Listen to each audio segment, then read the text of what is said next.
morning to the Shir and Dach Yomi to or Yud Gimel Amud Beis, and we were finishing the Maimer Yivdila Porchas Lachem.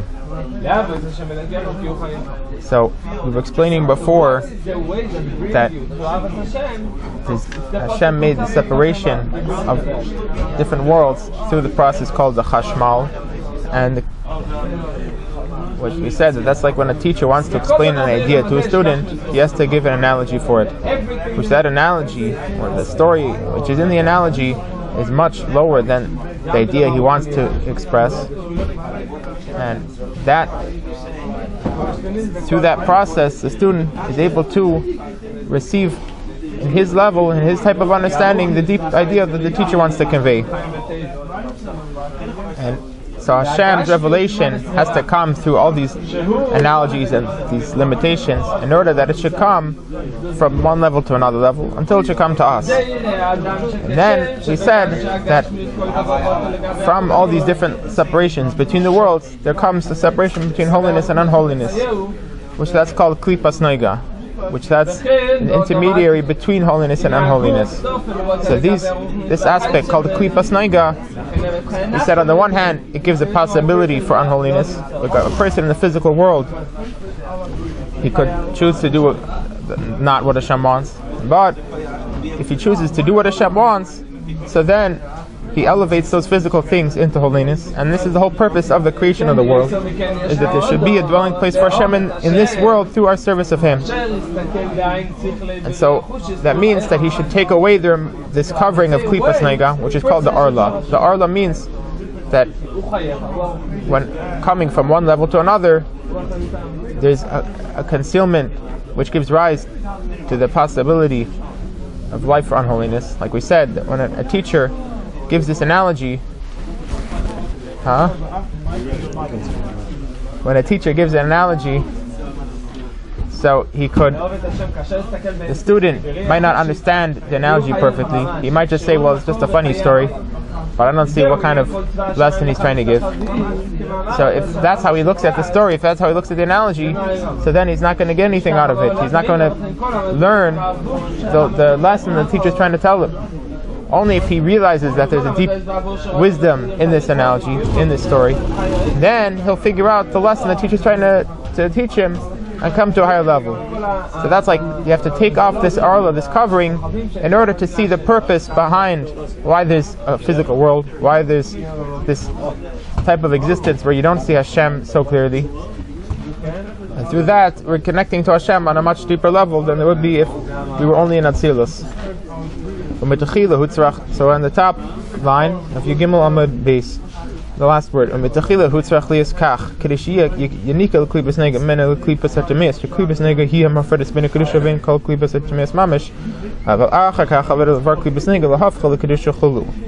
So Hashem wanted that there should first be Klipas Noiga, which is a separation between holiness and unholiness. That there should be the possibility for Tumah, for unholiness. But then the avodah is to remove the covering of Klipas Noiga and transform it to holiness. That in the physical world, where you have the possibility of going against Hashem, of connecting to unholiness, there you should elevate all those things to holiness. You should use all the physical things for Torah mitzvahs. And through that, you're connecting to Hashem at a much deeper level than if there would never be even the possibility for unholiness.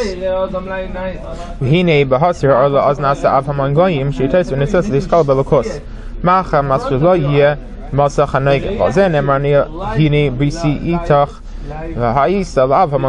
now the Alter is explaining why is it that through the process of Bris Milah, it says that Avram gave an additional hay in his name, that he became the father of many nations. What does it mean he became the father of many nations? Abraham is only the father of the Jewish nation, right? Even though there are other nations that came from him, which is Yishmael and Meniketur, but they're not considered his main descendants. The real descendants of Abraham is only Yitzchak, is only the Yidden. So what does it mean he's the father of many nations? It means that he was able to elevate many nations, many physical things, from being in a place of unholiness to elevate them into holiness. That he taught the whole world about the unity of Hashem, which that's what it says, Al Tikra Vayikra Ela Vayakri, that he caused the whole world to know about Hashem. And so he elevated them from this very low level of worshipping idols to serving Hashem. So that's what it means that he was Av among Goyim. But this process that he was able to elevate the world on a much higher level was through the Bris Milah, even though Avraham taught people about Hashem before the Bris Milah also, because he only had the Bris Milah when he was 99 years old. But after the Bris Milah, he's able to elevate the world in a much, much higher way. Because before then, like we're going to explain as Hashem at the end of this Amud, the last Maimer in Lech Lecha, the difference between the Bris Milah that Avraham was commanded to do and his service of Hashem that was before then. Hashem gives him the power. When Hashem gave him the commandment of Bris Milah, he gives him the power to elevate himself in the world. So after that, he's able to elevate the whole world into holiness on a much higher level. So now the Alter is explaining what's the idea of Ani Hine Vrisi Itach. So it says Ani Zakef Gadol. On the top of the word Ani says Vihine Ani Hine Vrisi Itach. So the word Ani has the drop, which is Zakef Gadol, and it says Ki Ani Osis Ayin Shamalchus Keser Zakef Gadol Tainu Kishim Misalas Malchu. What's Zakef Gadol? Zakef means standing up. What does it mean, Zakef Gadol? It stands up, it goes up very high. What does that mean? It means that Malchus becomes elevated to a much higher level. In other words, through the Bris Milah, he removes the covering of unholiness so that the whole world should be able to connect to Hashem at a much higher level. And that's called that Malchus goes up higher. In other words, that what we experience of Hashem is from a much deeper level than we had before. It appears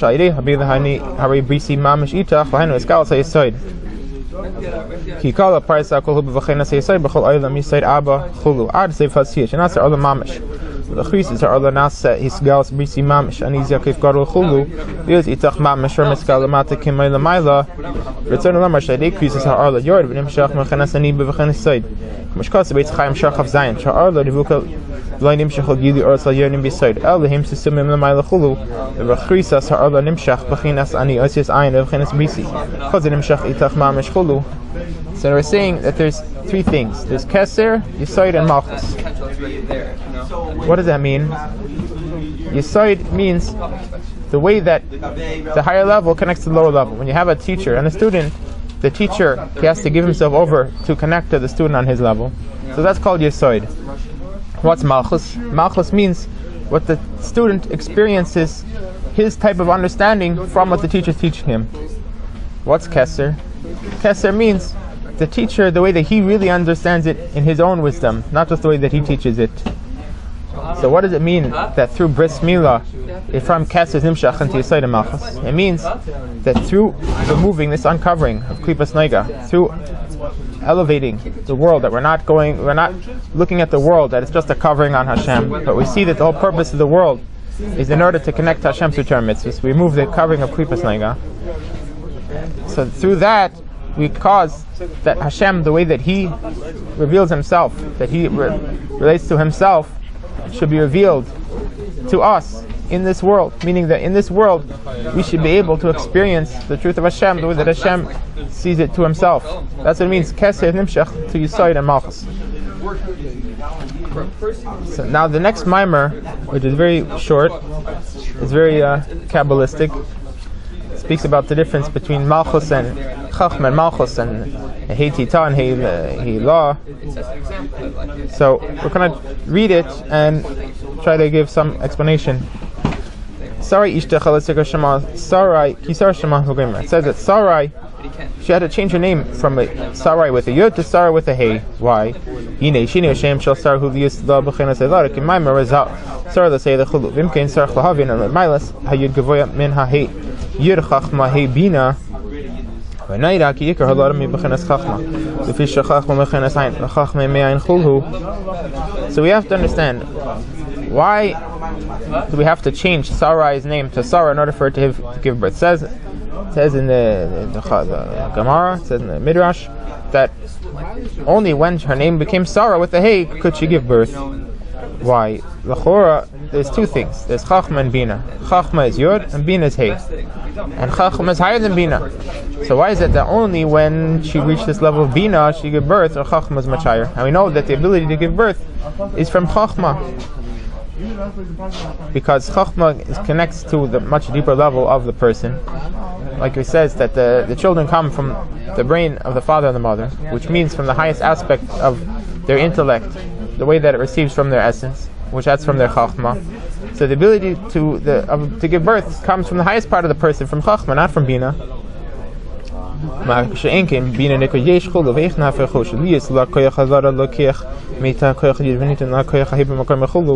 So why are you taking away Chachma and giving her Bina?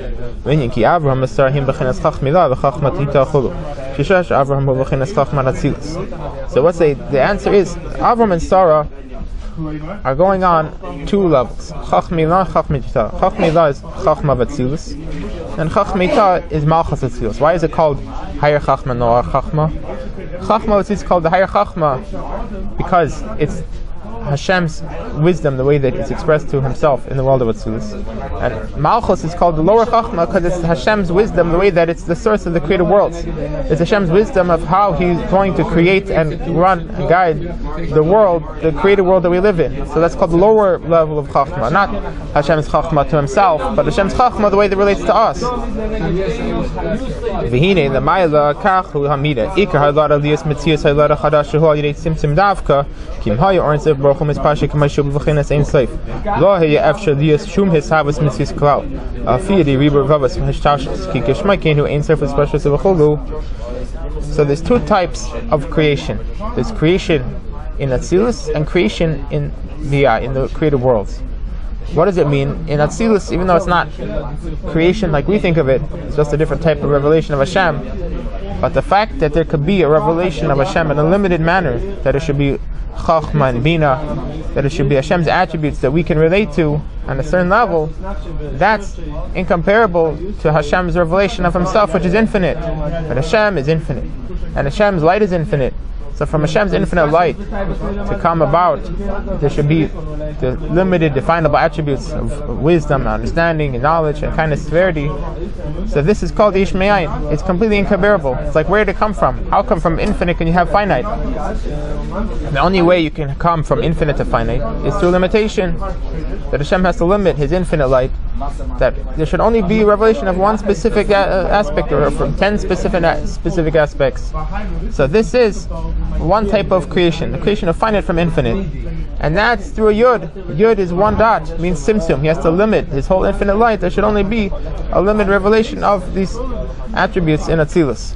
Whereas, in order that there should be creation in Bria Tzirasi, in the created worlds, so it's not through limitation, it's not through limiting His infinite light. Rather, He has to take His light and bring it to our level, bring it down and expand it to bring it to a lower level. So that's the exact opposite process. That His light, which before was on a much higher level, He has to bring it down to a lower level.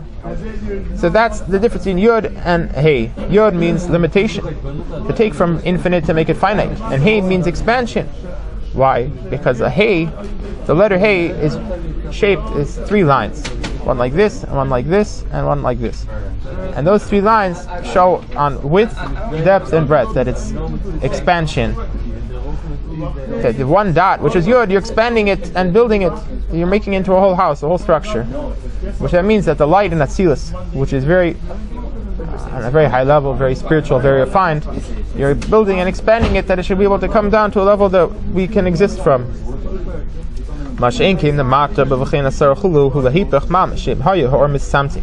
Cheshach, Vahelam Hester Gamar Viker, his Habas and Matthias, who are the Bachin Pashas or Chabadav Gavahulu. So in order for it to come in from Atzilus into creating a world, it can't come from only concealment, because then there wouldn't be a world, nothing would be revealed. There is also a concealment from Atzilus to B'riyah. We're not seeing all the light of Atzilus, but whatever is coming from Atzilus to us has to be in a way of expansion, that it's building and creating this world. That's the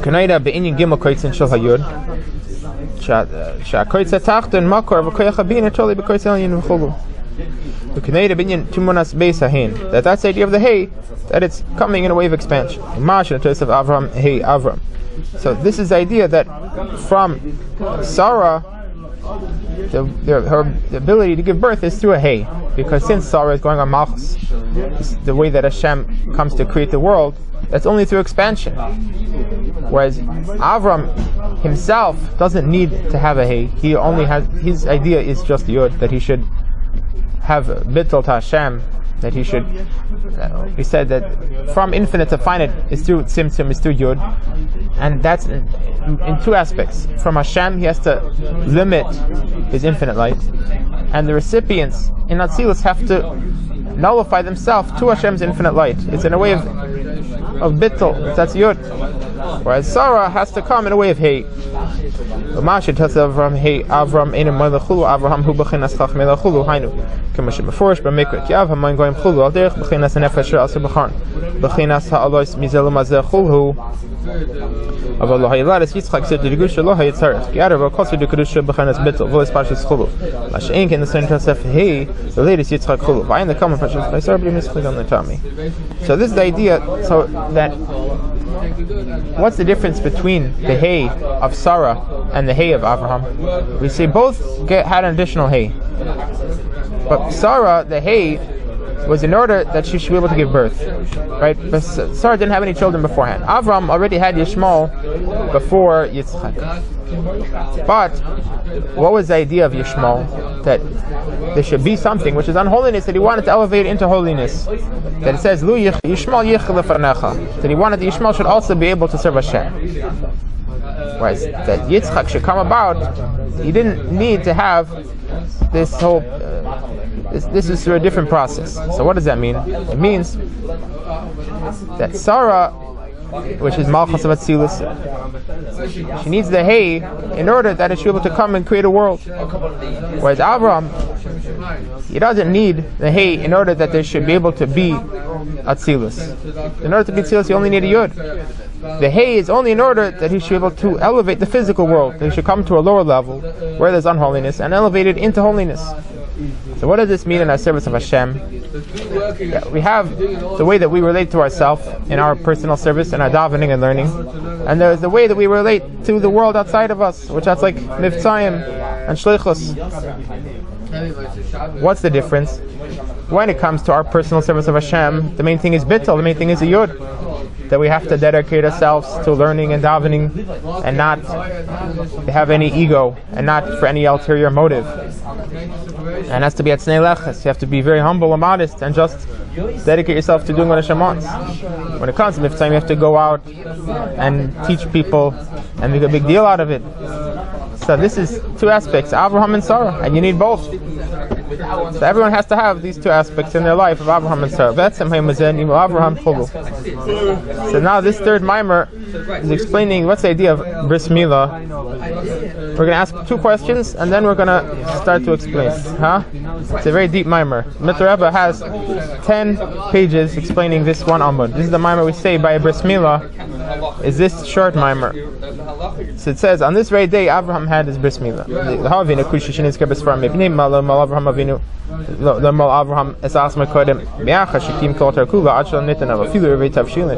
you have to understand, why did Avraham Avinu not have bris milah before he was 99 years old? If he says he kept the whole Torah, even Erev Tavshilin, so for sure he should have done the mitzvah of having a bris beforehand. So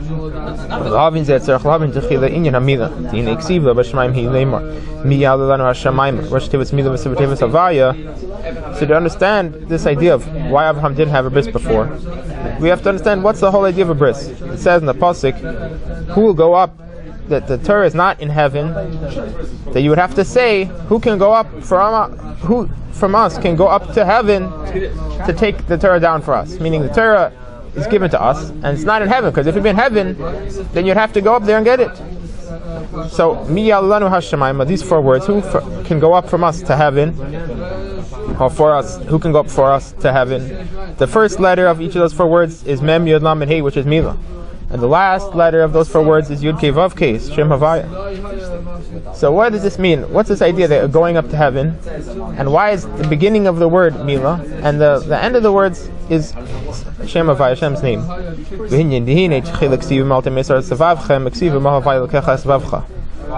So to understand this, we have to understand there's two aspects of bris milah. There's one that you do, and there's one that Hashem does. We're speaking about the bris milah in your heart. That just like there's a physical part of the body, that there's a covering that needs to be cut off, in a person's heart, there's desires that he has for physical things, which that's called the arlas halev. And in this covering on the heart, these desires that he has for things which are not holy, there's two ways to remove it. There's what we have to do to remove those unholy desires, and there's how Hashem removes those unholy desires. כסיב ומלתמס לזבבכם כסיב מלווי ככה זבבך פירש שיש בייס בחנס מילה חסים למטה למעלה שצריך מנו למוס ארלס הלב והוא עניין תשובה כמשקס ושבת ערבי לקחה בקים יותר מצווה ואמר זל אם ישראל עשן תשובה נגלן והם לאו אין נגלן ואחר קיבוץ גלס כסיב והביאך על הארץ והיטיבך חולו והוא המילה שמלמעלה למטה ומלווי לזבבך וזהו והיטיבך מבשך בחנס מרב טובך שצפן לחולו כי במשה So this is the idea that there's two types of milah. There's milah mata l'mayla and milah mayla mata. There's what we have to do, that we have to remove the covering of our heart through tshuva, and that's how we bring about our redemption, is that we work on ourselves to remove these unholy desires and dedicate ourselves to Hashem. But then there's a much higher type of milah that Hashem does, that after He takes us out of Galus, He completely removes these unholy desires from us, which is called Hashem will uncover your heart. So we're going to use this to explain the idea that Abraham didn't have a bris until he was commanded to, because he wanted to first have the bris milah. He wanted to first work on himself in all the spiritual aspects of bris milah before he was able to come to the highest level of milah, which that's the milah that Hashem gave him. So that's going to be the answer. So even though I don't want to spoil the fun, you'll find out tomorrow, but that's going to be the answer.